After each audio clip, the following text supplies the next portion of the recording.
Hi Iranians, welcome to the second season of Breathe, the Valentine's special. My name is ARIKE'S, and as always, I'm your host for this season. This season is intended to consist of conversations that will be centered on love, dating, relationships, marriage, and everything in between. I do hope you enjoy these videos. Like, subscribe to join the Iranian family. Tell somebody about the channel, share, and of course, I pray and hope that you're impacted by these videos. I love you guys plenty. Thank you for all the love so far, and God bless you.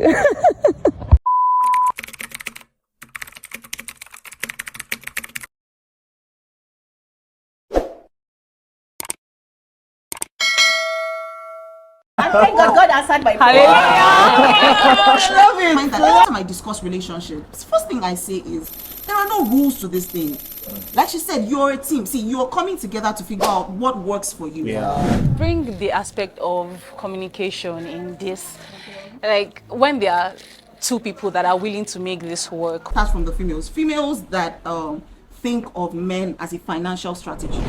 Financial statement for you. Hey. Honestly, actually, I'm telling you. I do. Oh my God! That one is There was to print. nothing to print. Nothing to print. Nothing to Oh bring. my goodness. I always love and respect my wife. Shout out to her. The only thing I gave to her was vision. Okay, cooking and cooking. When she got pregnant, I was the one going to the market.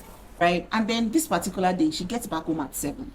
It's just a natural inclination for somebody you are nurturing that this one must be stressed. Yes. And she's about to enter the kitchen and go, baby, don't worry, because there's a consciousness that you want to take care of this person. Just breathe.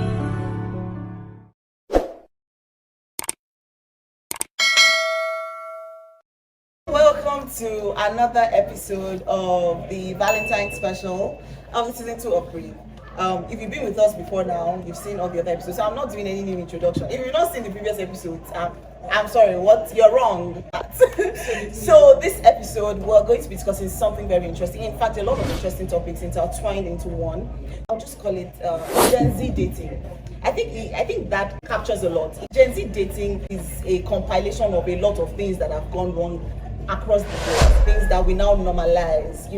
It's okay to be very close friends with your ex, friends with benefits. There's just a lot of these confusing topics, and you're like, situationships? What is situationship exactly? So I want us to delve into some of these things and see what's right and what's wrong, what's doable and what's not. So let's start with situationships.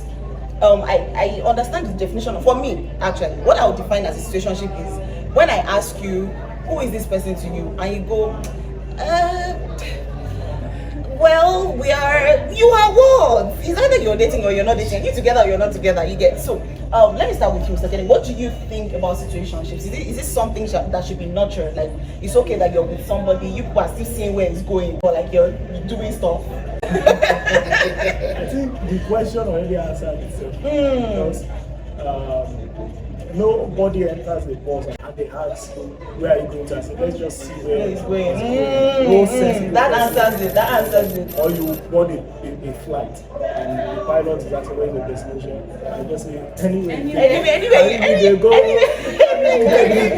So it's absolutely, let me use the word senseless to be with someone and your account define That's the word, and not be able to define it, because I feel like I always say that my biggest issue when it comes to relationships is I don't want complication. Like if you're even with just friendships, if you're my best friend, you're my best friend. If you're just my friend, you're just my friend. If you're an acquaintance, you're just an acquaintance. So I don't understand how people deal with complicated relationships. And another thing like that is friendship with your ex. Mr. What do you think about that?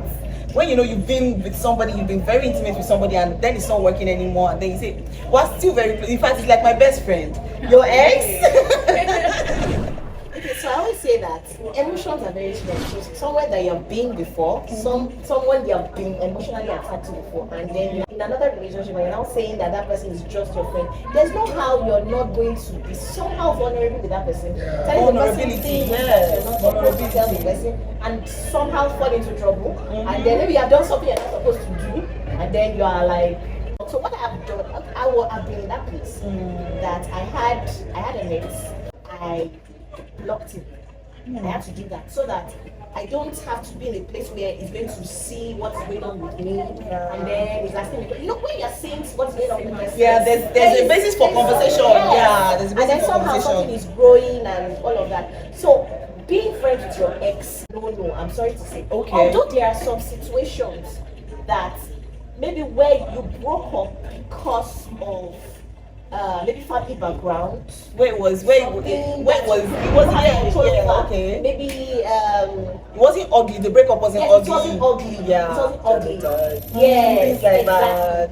There is a place for being matured in that kind of relationship. Yes, I agree with that. So we have to go. We both We have can't to be go and together, we can't but, be like, together. we- So it's respectful. But someone that had maybe the person I don't Cheated know, on you or something, and then you now now break friends up with and the like, person. I mean, we're not friends now. I No, understand. dear. Okay, another quick one that I want us to talk about is friends with benefits. I mean, so you acknowledge that you are friends. You know, we're talking about people that are confused, that they will say they don't really know what they are. These ones, when they ask you, we are friends, he's my friend, and like we are both aware that things are happening, but they are both comfortable with that. And when you have this conversation with people, they are like, oh, they are adults. You know, if they're both okay with being friends and, you know, still getting down, that's fine. What do you say about that? Something that I would say that is super serious is the appreciation in the standard of what the truth is actually.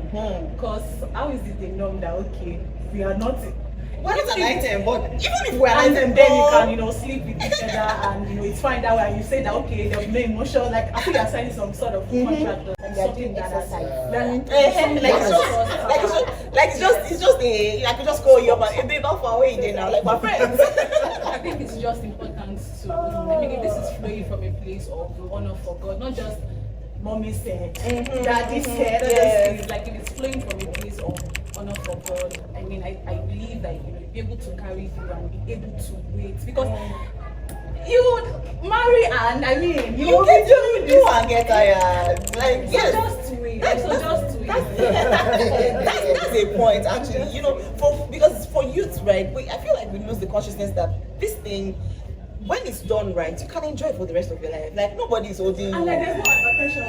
If I get pregnant, like, Why is that not something exciting to look forward to? Like, bro, I used to tell somebody that you know how exciting it is that you can be with your husband. It's a Sunday morning, and boy, you people woke up early, and you can still finish whatever and go to church. There's no guilt. You're praising God with all your full chest, and like, I mean, that is beautiful. And I don't see why, you know, that's not something to look forward to, right? Another thing that gets me is, you know, I'm in an exclusive relationship with somebody as a lady, but my best friend is a male. Now, I mean, they say, oh, there's no way to a male and a female can be friends, and maybe I've seen exceptions to that. My point is it safe though? Is it reasonable that you are in an exclusive relationship and you choose to have a best friend of the other gender? Pastor, what would you say to that? Yeah, actually it happened to me. Oh, And I like how we have experiences Honestly, at the it happened to table. me. There was this lady that I was very close to, and I told her, I'm getting married in 2 weeks. I will not call you. Is that something I should be telling her? I said, yes, I will not call you again. I can't give you attention and then be giving my wife attention. So I had to sever the relationship. I told her, that That was intentionally Yes. on your part. That was intentionally so on I'm your not part. going to be close to you like other before. So I'm just going to go my way, focus on my new wife and clean because it takes time to clean. So I need all the time that I need to get To, you know, focus with your wife, and that's So, what There are marriages that are broken, that's not broken, but are having issues because the husband has an opposite sex that is a very good friend. very good friend, yeah. And the thing is that these friendships are actually legit. It's not as if Yes. Oh, it's a risk. But exactly. What human? This lady was probably there when nobody was. They grew up together and all of that. Just probably there even before you, the wife. Exactly. So there is this closeness that the wife cannot understand. Yes. That they're always smiling, and the wife is feeling like the time you're supposed to be spending with me. You're spending with this person. Yeah, so there's a lot of wisdom that you need to. Honestly. And then I think there's a lot to take from Pastor Bimbo's story. I see The them fact that you were relationship, intentional about, you knew that, oh, this person is close to me. We have quite a relationship. But I think this might be a risk for my relationship, for my marriage. And We then just you, add too much sentiment. Yeah. that's the truth, because again, you're making a point. The truth is, we're not not saying that these friendships are fake. A lot of them are original relationships. They are original friendships. We've been together for the longest. But you can't change the fact that you're human. Literally anything could go wrong. It could be a day that something is going wrong in your marriage and you just want to talk to somebody. And then in the place of lean on my shoulder, everything. And then the funny thing is, when those things happen, you can't take them back. It has changed the entire dynamic of that relationship. Once it happens, you can't say, oh, it's fine, we'll just move on from it. And because that's what a lot of people now do. Even when they do fall into that mistake, it's like, let's just pretend that never happened. And then they move on. But you can't move on from it. This was somebody you only saw as a friend for the longest of years. Now, there is something more that you know about them. You can't pretend you don't know that anymore. So I think it's just not a safe place to be. It's not that it's wrong. It's not the matter of wrong or right. It's just, is it appropriate? And then another thing is, out of care and love for your spouse, if something makes them so insecure, is it really smart to keep it going? If your wife is so concerned, be this woman. I think that there is also a place for your spouse knowing that person. If you have to be friends with that person, let your spouse be friends with that person. Yes, that's another wisdom. It's all of us that we are friends. It's not just you that you are friends with that person. Such that when the person calls, is a loudspeaker. I've had a situation where I was at work.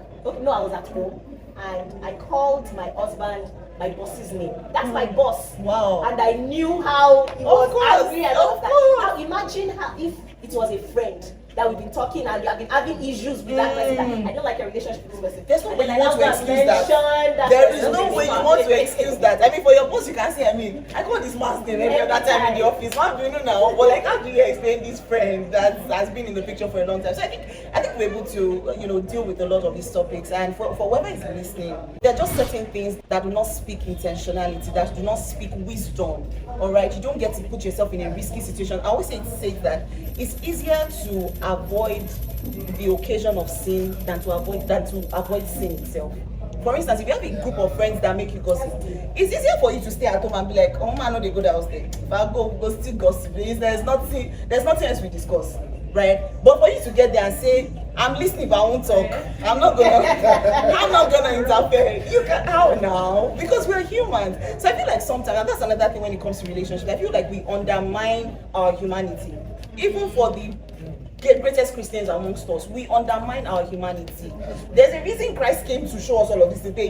There's a point to being in the flesh as well. So I feel like we need to give that more regard. For instance, you meet somebody that you used to like before, and then you all of a sudden stumble on this person. You start having conversations. It is wisdom to cut that, because it's taking you back to a place of intimacy. You used to crush on this person a lot, and then this person shows up.